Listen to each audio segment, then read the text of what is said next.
Zach. We're in the middle of a revolution that not that many people know is going on, but it's really critical. And we've identified it already in one of our blog posts for the Life Process program, which is there's been a rejection of the psychiatric approach to mental health and addiction worldwide. So on June 17th, the World Health Organization released its World Mental Health Report. And there are two things going on about that report. One is the world's mental health isn't very good. It's been deteriorating. And it's been deteriorating lately. And partly that's due to things we all know about COVID and crises in democracy and Ukraine. But that trend in mental health deterioration has been ongoing since at least 1990. And I'll tell you more specifically how we know about that. We know about that because the World Health Organization sponsored something called the Global Burden of Disease Study. And they identified every major category of disease. And then they developed health economics measurements to see to what degree in every country in the world, they identified 196 countries. That's a lot of countries. Every type of disease caused disability and or death. And it's called disability adjusted life years, because they're sort of adding up the number of years that are lost due to everything, due to each of these diseases. And so that study was published in 2017, but they had begun accumulating information previous to that point. And they determined several things. One thing was that the United States is at the bottom of the pile, both in terms of addiction. It's not called addiction, it's called drug-related DOLIes for cocaine, amphetamines, and opioids.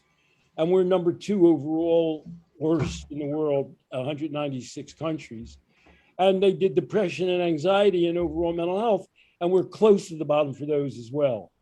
And so we've had this fantasy all along that we're on the verge of creating breakthroughs for mental health and addiction based on America is the most biologically and medically oriented society in the globe.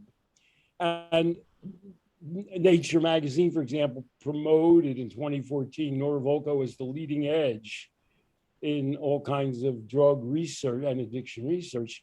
And so lo and behold, we're the worst. We're at the bottom of the pile.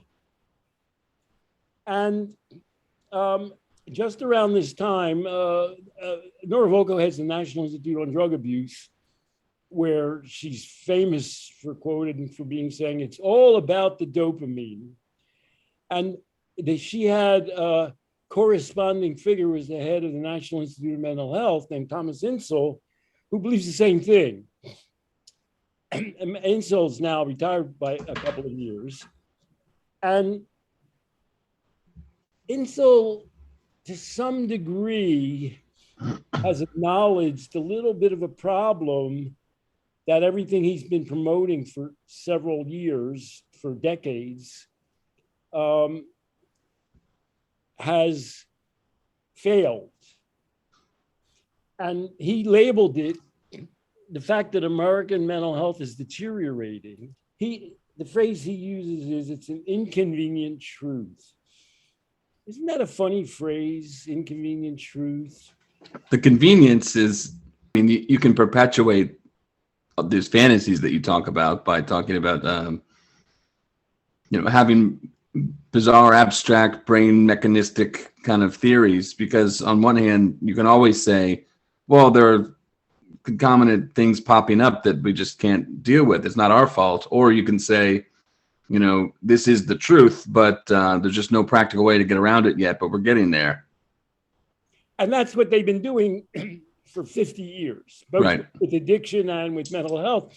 But ironically, when they try to be more empirical about it and actually, you know, hammer it down with these measures, they found the exact opposite is going on.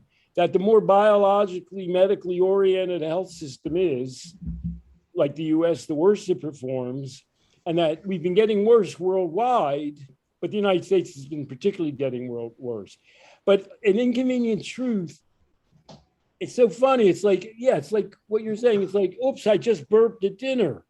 Everything that we've been doing, and he points out we've spent out multi-billions, both for the NIDA and the NIMH on these fabricated approaches to mental illness and addiction.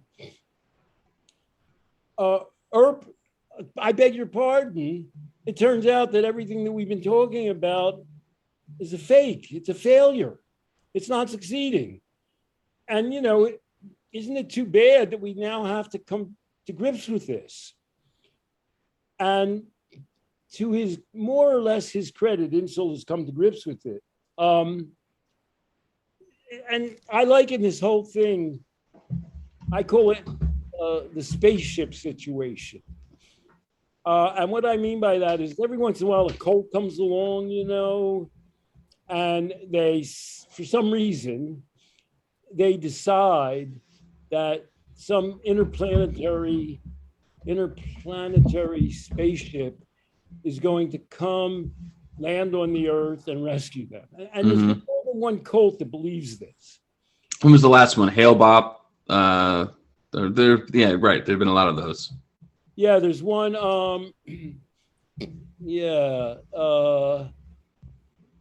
I forget. There's one. There's a documentary about one recently, which is what made me think about it. And then, lo and behold, no spaceship comes. And so the question becomes, well, how do they deal with the failure of this prophecy? There's actually a famous book way back in the 50s called When Prophecy Fails by Festinger, Schachter, and Bach, where they actually study the cult. And, you know, one response is a certain number of people just throw up their hands and say, well, that was bullshit. Where did they come up with that? And to some extent, the World Health Organization has had that response. They've said, you know, we have had this primarily psychiatric medication model, and world mental health has been deteriorating. And they've been trying to walk away from it for more than a decade. And it turns out it's harder to walk away from than you might think. And one reason it's harder to walk away from is because so many people are committed to the cult that a little bit of failure isn't discouraging to them. And Insel is sort of in an in-between position. He sort of he retired, and he points out, you know, the stuff that we talked about hasn't really worked. I'm kind of disappointed. You know, maybe it'll work in the future, but so he's sort of half there and half not there. And then the full cult member is Nora Volkow. Because Nora Volkow gives speeches where she says, you know, it looks like the brain disease model of addiction hasn't been that successful. But let me explain why you're wrong and why we're still on the verge of developing some interventions in the neurosystem, in the brain system, that will solve addiction. She's still pushing that. And she gets away with it because there's such a cult-like, to some degree, the US agrees, everybody in the US is kind of a member of this cult that she's the leader of. And the World Health Organization is trying to push itself away from the cult. And so they do that in the World Mental Health Report. And they're having, it's a funny report to read because the global measurement came out in 2017, but they were already getting feedback before that, especially in the United States. In the United States specifically, they identified that mental health outcomes have deteriorated since 1990. And, you know, through whatever their measurement was at the time, 2013. So for a quarter of a century, at least, our mental health outcomes have been deteriorating. And so the World Health Organization has been trying as an organization to separate itself from that. And they specifically declare we want to try and have a community health, mental health approach. And by the way, of course, the Alcohol, Drug Abuse, and Mental Health Administration, the DAMHA, sometime earlier, around 2013 or so, came up with the same solution. They were asked to define recovery, and they got a bunch of mental health and addiction and drug and addiction experts, and they came up with the 4 pillars approach. Mm-hmm. You know, community, health, home, and purpose. And that's essentially where the World Health Organization is, that you need the support of the community to build essential underlying blocks of humanity and health and purpose and functioning and community. There's no other answer. And they speak about lived experience. But really, Nora Volkow hasn't retreated in the least. And Thomas Insel's done that trick where he retires and then he says, you know, all that stuff we've been talking about and that I've been pushing. He was head of the NIMH for 13 years. You know, it's kind of bullshit. But he doesn't have a job anymore. He's just writing memoirs. And so this impetus towards creating this medical brain disease model continues. And so the World Health Organization document says, you know, we've been talking about this for 10 or more years, and we haven't made that much headway. And so the World Health Report highlights like 10 or 20 community mental health programs, which is slim pickings. You know, they're going to like a region in the world or a town, and they're saying, look what they're doing here. Isn't this great? And they're pointing at it. But they're still fighting the cult of addiction and mental illness as brain diseases. So that if you go to any place in America, if you talk to, you know, Biden or anybody in his health department, or for example, Vivek Murthy, who's now the Surgeon General again, they're going to talk in disease terms. Like, well, everybody knows it's a brain disease. Although Murthy sometimes squeaks out a little bit. He wrote a book about the need for community. And so, for example, I don't know the details. Some gun legislation is being passed. And a part of that gun legislation is mental health. And, you know, I don't know what that mental health component is. However, I did hear the word community. They want to develop community mental health centers, which is anytime the word community appears, you know you're going in the right direction. Mm-hmm. And another key phrase is lived experience. When I say lived experience, what's that suggest to you? Getting into the context of a person's life. And they're actually how they experience it, which is something like, tell me what's going on in your life. You know what I mean? Mm-hmm. It's not. How do you see the world? How, you know, what are your issues? What, you know, what would help you? What exactly? And are you happy or depressed? It's not like, oh, let's do a brain scan. It's the opposite of brain scanning. Lived experience is tapping in to the person's ongoing narrative of themselves and their lives. And there's a sizable portion of America, including its by far most of its mental health professionals, who think, oh my God, that's so backwards. We're going backwards. What about brain science? What about the frontal lobes of the brain? You know, that's where all the secrets are. And that's not where the secrets are.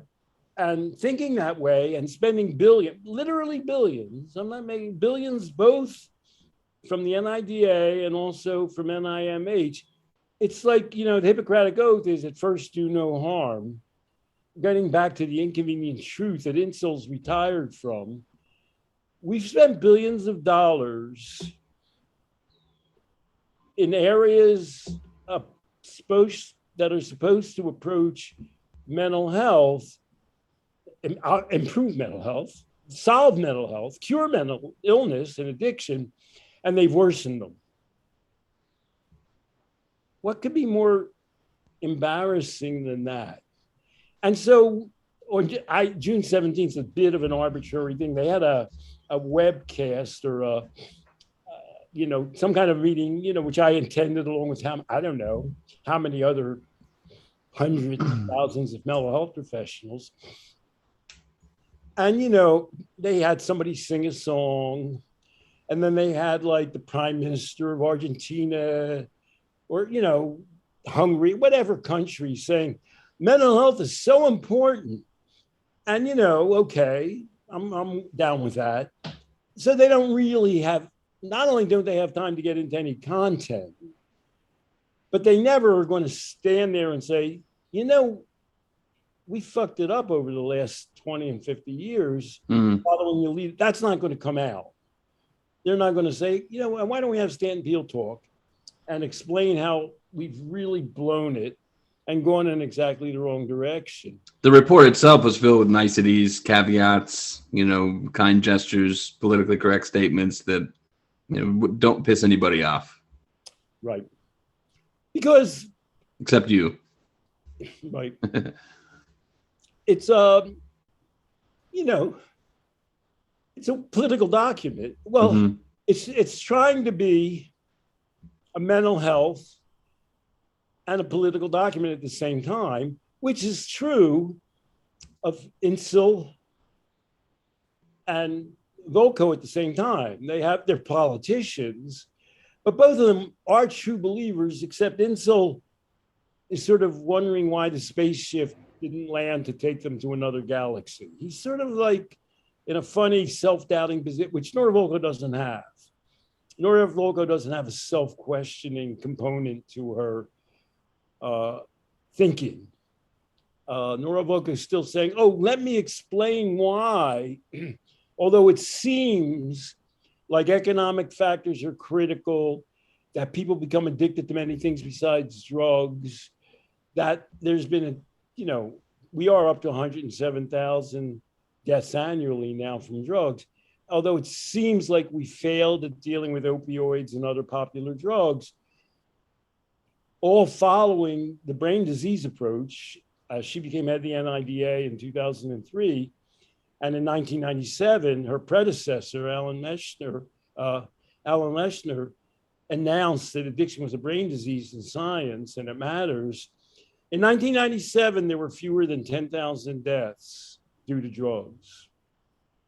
And now there are 107,600. A legitimate exponential increase.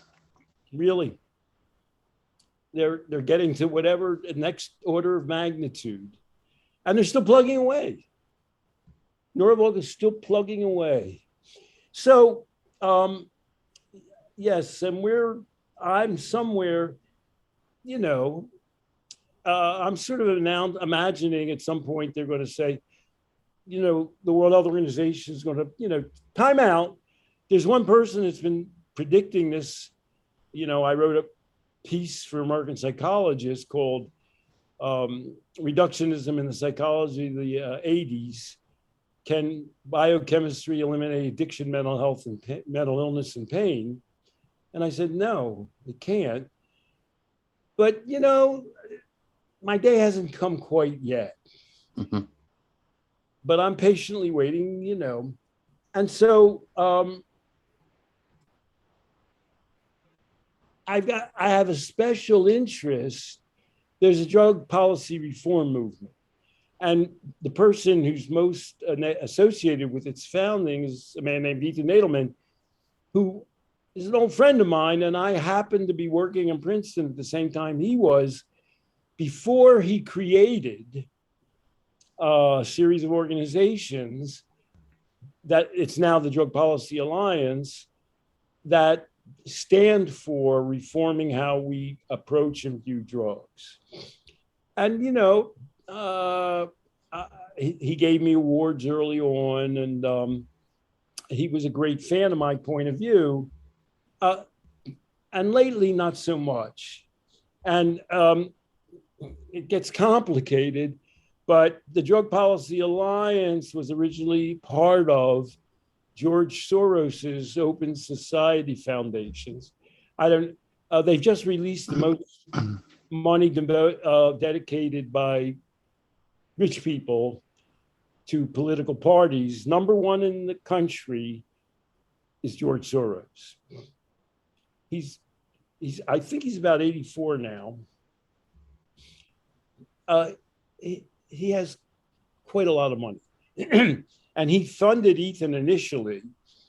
And he has a separate, within the Open Society Foundations, he has a separate international drug policy organization headed by Kasia Malinowska. And so, I'm modestly thinking, well, okay, the Nobel Committee doesn't really know who I am. All right, the World Health Organization is not going to pick me out, to give me plaudits. But, Ethan Nadelmann, by the way, is retired as head of Drug Policy Alliance. By the way, you'd have to get into economics, like Kahneman, to be able to get that Nobel anyway, even not on principle. Well, there is a medical. I've been thinking it through. Oh, okay. Yeah, you've thought about this. In psychology, the medical, they would have to say, discovered that medicine cannot resolve mental illness. I don't know. It's not exactly a medical discovery, but okay. I'm just trying to lay a groundwork. I get it. So instead, things have gone a little south for me in the drug policy reform movement. And Ethan now refers to me as delusional, even though this June 17th document by WHO seems to be fairly close to a confirmation of everything I've been saying for 50 years now. Mm-hmm. As you pointed out, Love and Addiction, written in 1975, is a document that takes a lived experience approach to addiction. And Kasia Malinowska is a totally different feature. I sort of didn't know. I always was oriented towards the drug policy, Soros, through Ethan. Ethan told me once that he told Soros he should read my book, The Meaning of Addiction, by the way. But Soros isn't an intellectual. He's a money guy and a liberal.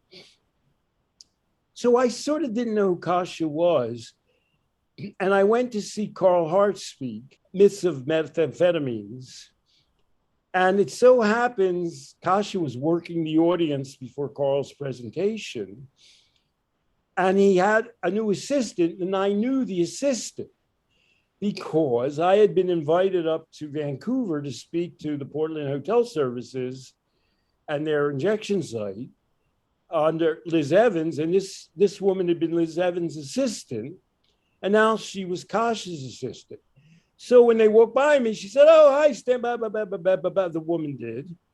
And Kasia just walked past me, giving me the cold shoulder. And I guess I didn't think anything about it. I didn't really even know who she was. And I don't know. There are a lot of people in the audience she had to speak to. And so that session began. Carl Hart was the star of it. And Carl Hart began by saying, I have to tell her, the room was packed. I have to tell everybody in the audience that we have somebody here, Stanton Peele, who discovered and said most of the things I'm going to be saying tonight decades ago. Carl's very good that way. And he gave me that acknowledgement. And I used that as a platform after the presentation to jump up and say, what do you believe about drugs? To this whole audience, I said, I'm going to tell you 5 things. Do you believe them? And I listed a series of myths. For example, that opioids are a special category of things that are addictive and other things and drugs are not addictive. That treatment has been shown reliably to be able to cure addiction and things like that. And I asked the audience to vote, and they all voted, in general for the myths. So I didn't observe how Kasia reacted to that, but I sense that it wasn't positive. So sometime later, I still sort of don't exactly know who she is. For some crazy reason, I know a guy in New Jersey who's been active in trying to reduce police responses to drugs. And he organized a symposium at Rutgers, the School of Social Work. And I was presenting next to Kasia. And she was bringing the head of the Portuguese reform movement. And so I was in the car with this guy I know who also knows Kasia. And she called him. And I said, oh, put me on the phone. I sort of thought, oh, I'll say hello to Kasia. And I could instantly tell when he put her on the phone that she detested me. I guess I didn't have any thoughts about who she was or what her reaction was to me. And, I said, oh my God, who is that? Why this woman hates me? So then we make the presentation. The Portuguese guy is indecipherable. He has a heavy accent. He makes a very, very technical presentation. And then Kasia starts asking him questions. And they have a system, a triage system, where when they catch you with drugs, which is sort of like the Oregon system, they put you through a referral panel. And so I said, can I ask a question? And Kasia looked at me with hatred and said, make it one question. And I said, well, what if you say to the panel, I don't want treatment. I don't feel my drug use requires any kind of public health assessment. I'm fine as I am. In other words, it wasn't a fully decriminalized system. By the way, Vancouver has just created the most decriminalized drug system in North America, where the police personal use of any drug is not criminal. Nonetheless, and this is how it's worded, the police can refer you if you want. That's a kind of critical phrase to treatment. They can provide access to treatment. Fine, that's fair enough. I always wonder what that interaction is like. In general, if you're stopped by the police, maybe I'm too 1960s, with drugs, you're apprehensive, and you're trying your best. It's sort of like if a cop stops you,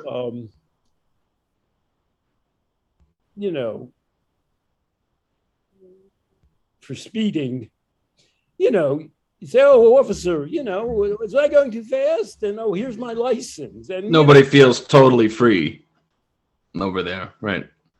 You're not a free agent. You're not allowed to say, oh, with all due respect, officer, screw these traffic laws.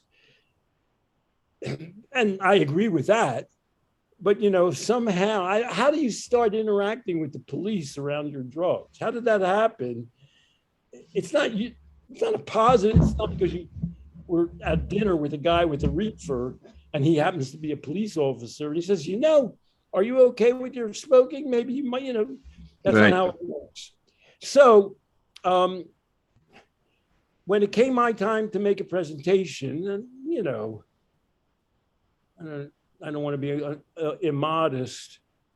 I'm a more interesting presenter than the Portuguese guy.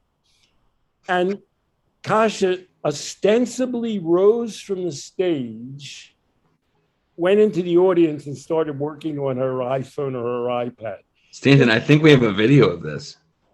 Really? And partly they have to do with the different context in America, and partly they have to do with some ideas that are general, possibly even in your context, that need to be explored. So let me begin by asking people in this audience, has anybody ever taken a painkiller? Raise your hand, please. Did you become addicted? A way of displaying her contempt for me. So, if I say to Ethan,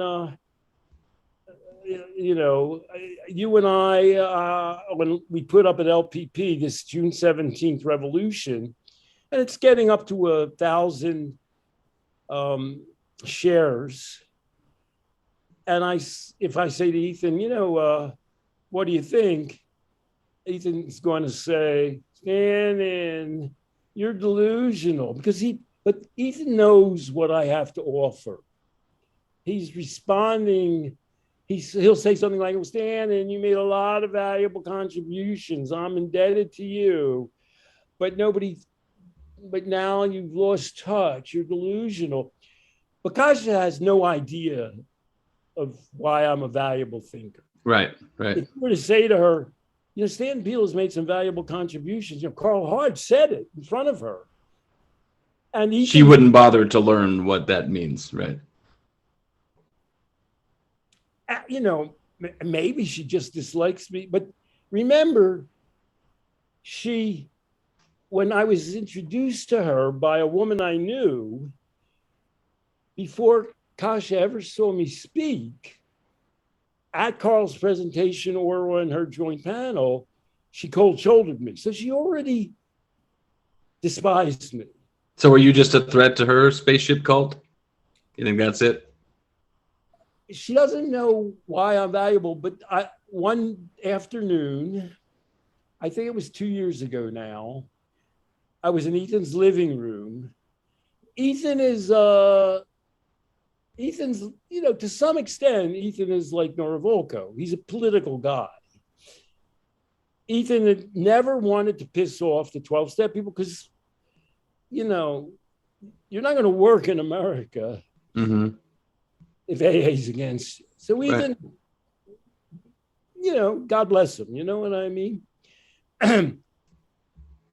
And he was lying on his sofa and he goes, Stan, there's something you need to know about Kasia. And so naturally my ears perked up. And I had discussed the things I've discussed with you now several times. It's almost as though Ethan was saying he wanted to let me out of my misery. You know what I mean? He was saying, you know, something's going on that you don't know about, Stanton. Kasia's husband is one of the biggest boosters of AA in Poland. I don't even know Kasia's. I suspect she might be Polish, could by her name, but I know nothing about her. I don't know who her husband is. And Ethan goes, I've even been on groups with him at the Open Society foundations where I've really had to call him up short because he's pushing this too much. And I go, huh.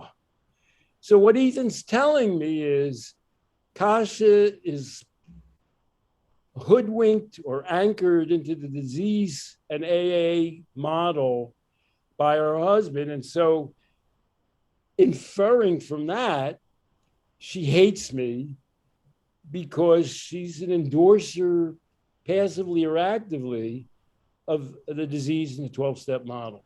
And Ethan was as a friend, he'd heard me mention this 2 or 3 times. He sort of, you know, putting me out of my misery. Stan, what you need to know this. And so somewhere along the line, Kasia actually wrote me an email. And what the email said is, for your information, my husband is not in, and has never been in AA.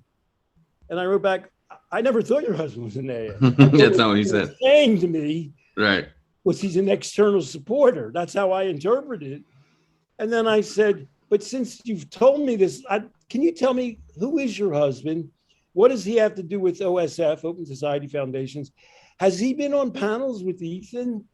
What are his views of the 12 steps in disease theory? What are your views? And I sent her a list of questions, and she didn't respond to them. Yeah, nobody likes compound questions if they feel like they're being interrogated. So of course she didn't respond. She must feel like you are, if she doesn't like you and she doesn't really know about your views, but she seems to know that you're the antithesis of AA or something like that. So shaking your hand and getting a photo op or something like that would be like, Steven Pinker, putting his head down because he had photos with Epstein, and now he has to explain his way out of that. So why even associate with you? She did send me an email, my personal email, to bother to tell me that her husband wasn't in AA. Mm-hmm. I don't know if we should get into my fantasy life so much, but I don't know. I imagine, what if George Soros and the Open Society Foundation sue me for, screwing with them and with Kasia, then the list of questions, you're right. We've done an interview video, Mm-hmm. and I know how to ask people questions, both as a lawyer and as a psychologist. And when there's something called interrogatories, when there's a lawsuit, you send somebody a list of questions and they don't answer them. You've said, did you do X? And then they bullshit, some answer. Their lawyer's job is not to answer your questions, which Kasia did by simply failing to respond. Right.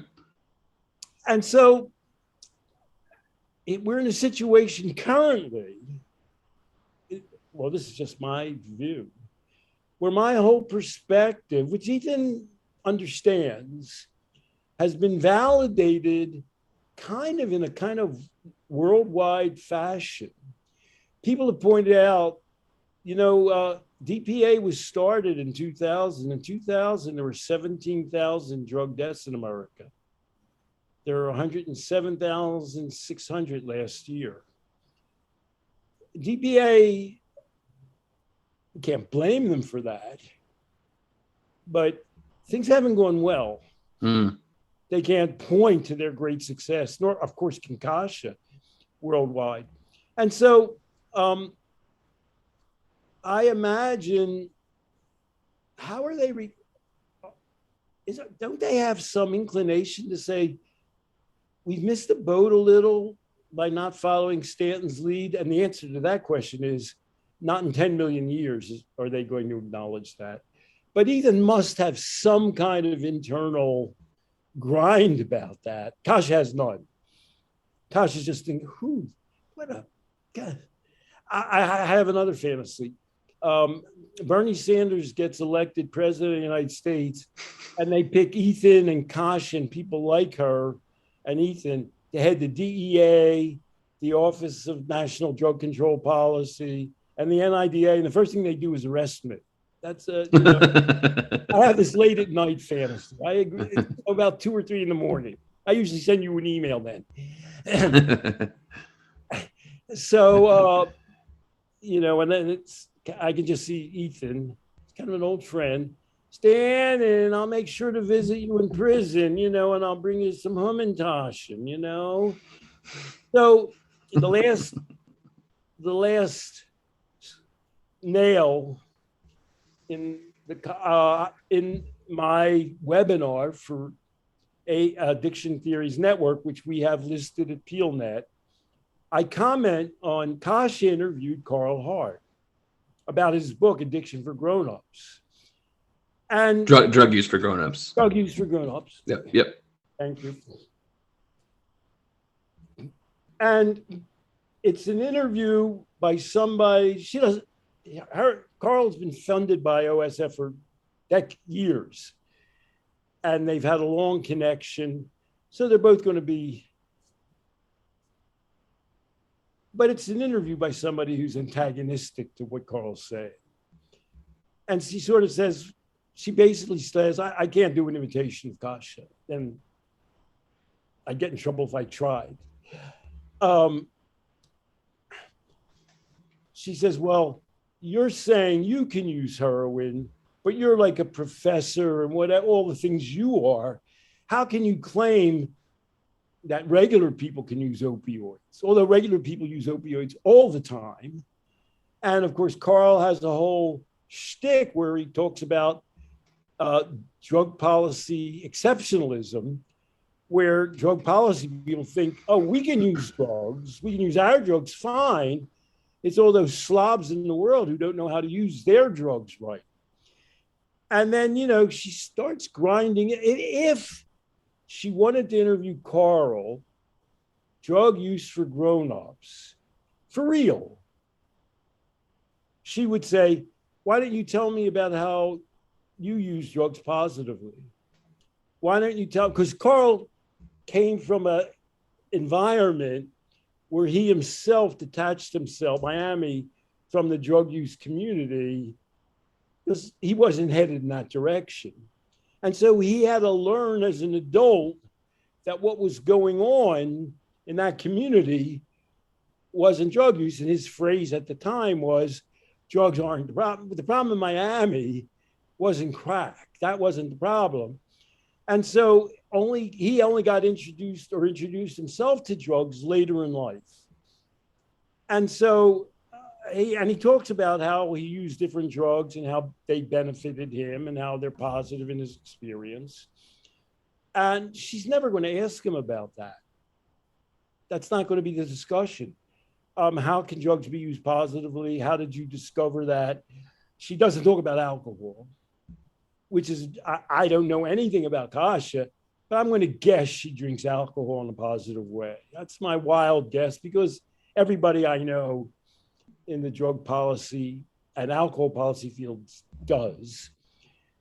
And, they could have had a discussion. Well, let's talk about how most people use overwhelmingly alcohol in a positive way, including me. I use it, whatever. I don't know anything about it, during family rituals, over dinner, at weddings, at the Jewish religion and the Catholic religion both use it as part of religious ceremonials. But she's not interested in exploring that idea. She's really in the business of saying drugs are bad. And we're in the mode now. All of what we're talking about is, it's not the substance, Carl's saying this as well, it's the social environment in which it takes place. And even when people go off in a bad direction with whatever substance, it's the community response to that and how the community is enabled to enfold that individual that's critical. But she's never going to get there. She's blocked from getting there. I'm not the reason for her blockage. I might be one offshoot of it. Here she's talking to a guy she admires and OSF is funded, and she can't approach that subject. So I'm sitting here wondering, but there's been a revolution. June 17th, the World Health Organization goes, we've been approaching mental health. And the person who heads that agency, it's called something like mental health and drugs, something like that. Wrong for 10, 20, since 1990, since earlier way. We need a community-based, purpose-driven, functionality approach to dealing with these problems. And if we don't deal with them in that way, they're going to continue to worsen. That's where we're at now. That's officially been put on the table. And George Soros's Open Society foundations can't come to grips with that. That's a pretty bad statement, A. And B, every time I refer to them, I put open in quotation marks. Because Kasia is not an open-minded person. What's the part that you think the Open Society Foundations and DPA can't jibe with? Because certainly they've promoted the statement that community orientation, sense of belonging is good. But are you saying they fall into the same old traps as the models that the World Health Organization is saying have failed us? I should say DPA is no longer headed. Ethan is out, and I read very intriguing presentations by the current DPA. So I'm not commenting on them at all. Okay. Ethan and Kasia both, for different reasons, have always kind of doffed their cap to the disease model. Right. In Ethan's point of view, you're not going to go out and piss off a giant constituency. And so Ethan always talked about, well, there's some disease people who are going to support me. And I don't know of one. I don't know of any famous disease people who say, well, I believe in the disease model, but I'm totally endorsing, making marijuana and other drugs legal. That logic doesn't really work. And that doesn't make any progress either, as evidenced in Carl and Kasia's talk. When I watched, you sent it to me, and I watched it, and it reminded me of like when Obama or Biden is speaking to Putin, and it's like this cordial, oh, hi, President Putin. Oh, hey, President Obama, how are you? Oh, good. Yeah, we got a lot to talk about. But there's no substance for a long time in their talk. It's just the two figureheads speaking to each other, showing that they're on the same stage. There wasn't, even Carl, who was put on a suit of armor and said, well, I kind of belong to this club and I'm about to demolish it. So here I go. Didn't want to end the conversation rudely. Right. I would say I think Ethan knows the disease model is bullshit. Yeah. Secretly, I've heard Ethan say, would you go to somebody who's been bankrupt for financial advice? By which he means somebody who's in AA who lost control of the drink. Is that who you would go to? Well, he's not talking about AA, but whatever. Right. Equivalent. Is that a person you would go and say, I want to talk to you about the best way to take drugs? Right. I'm not putting them down, but they're not your role models. It's people like who've used drugs successfully, and you might turn like Carl. And you might say, talk about how you've done that, because that's more of where we need to go. I think Kasia's in a different place in ways that I don't understand around her husband and her belief system. I think she gives much more of a nod to this. I've read things where she says, if an addiction is a disease, we should treat it as such. I've read statements by her like that. So I think she's coming into it in an entirely more, Ethan knows what the issues are. Right. I don't think Kasia does. And I can't, Frederique is the current head of DPA. I think she's much more aware, but I can't speak to her for her. And I did watch Carl was being, to some extent, OSF put him on the map. He's not going to, contradict them. I mean, he's not going to get in a fight with them, but he's missing a total opportunity under their aegis to say, well, look, here's what the issues are that I think we should bring out into the public. I think he's being, not hampered's the wrong word, he's being blocked from doing that. And, what can I say? Carl's famous. I mean, having OSF behind you was great. Being a professor at Columbia is great. More power to him. But there are two ways to be blocked from expressing something which contradicts the primary way people think about things. One is that you're co-opted. Every time they let you talk, they sort of suck you in and don't let you say anything. Mm-hmm. And, people do that. I've seen a million people do that with Carl. A million. I've seen many people do that they go, here's a man who grew up in the ghetto and now he's a professor of neuroscience. you can't go wrong with that. But then if you say, and he actually believes that drugs are not the problem, that people can use drugs, that part people don't get into. And the other way to block the message is to totally detach yourself from the sender. And so that's why, are you up in your Bob Dylan? Bob Dylan's song that revolutionized popular music, the one song they talk about is like a Rolling Stone. Mm-hmm. And somebody says, are you cutting somebody? It seems like, is he getting down on some girlfriend you used to, and now nobody's, he's sort of putting her down. And Dylan started laughing. Jan Wenner interviewed him and Dylan laughs. He says, nah, I'm just needling them. Yeah, I get it.